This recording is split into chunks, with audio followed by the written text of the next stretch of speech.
tree huggers and hippies that we are. Yeah, absolutely. So first we should talk about the Odwalla, right? Or the tar sands, and then the Odwalla, and then actually let's just start with the backstory. Backstory. Just start with the history of the pipeline a little bit.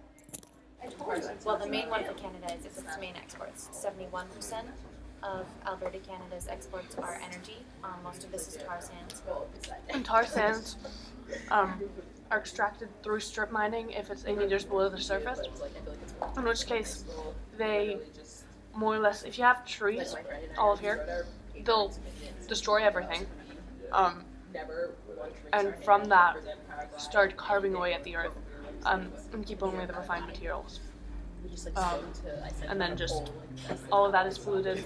So right now they already have most of the pipeline built, and they're petitioning President Obama to get the southern leg, which is from Oklahoma to Texas, and a side thing that cuts straight through the Midwest and cuts through this aquifer that's in the middle. So should we start some sort of visual thing?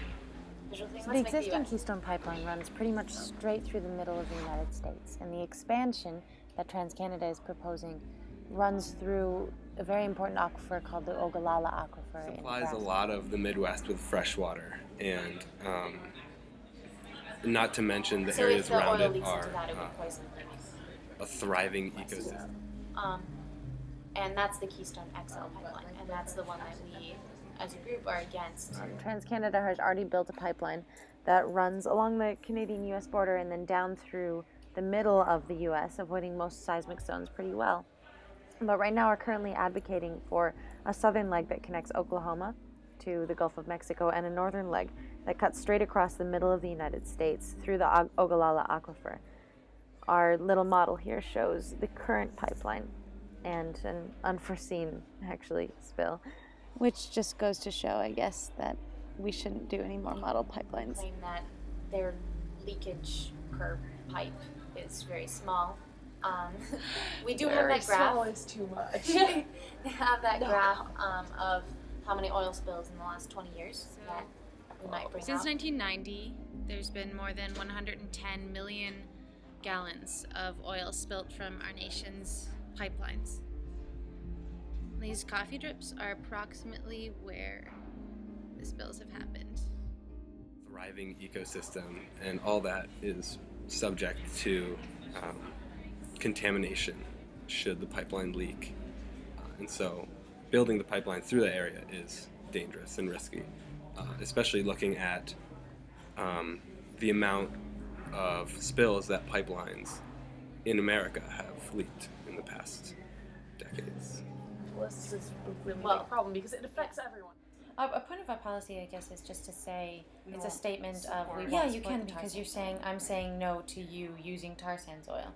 You're saying I'm saying no to you refining the tar sands oil and then sending it away. No matter what form it comes, if the oil is coming from Alberta, Canada, it's coming from the tar sands. But tar sands are just so much more polluting that there's no way that they're going to serve as a transition, especially because they're not finished doing any of the research and development on them. Just which like means that they're the just road investing to hell more is R&D basically money good into that intentions. instead of Doing one clean thing energy makes on it. the next thing easier. Yeah. Even though this one goes against a lot of that. Which is why the Keystone issue, I think, is one that we can push, because it's something that we're allowed to succeed in. We have the possibility of succeeding in the Keystone. I feel like if we just start taking a few steps, just a few steps in the right direction, we can make a huge difference. We can start moving, we can start changing, we can start innovating, we can start leading this battle, because this battle is inevitable. It's pretty much unavoidable. It's time. Let's make our country green again.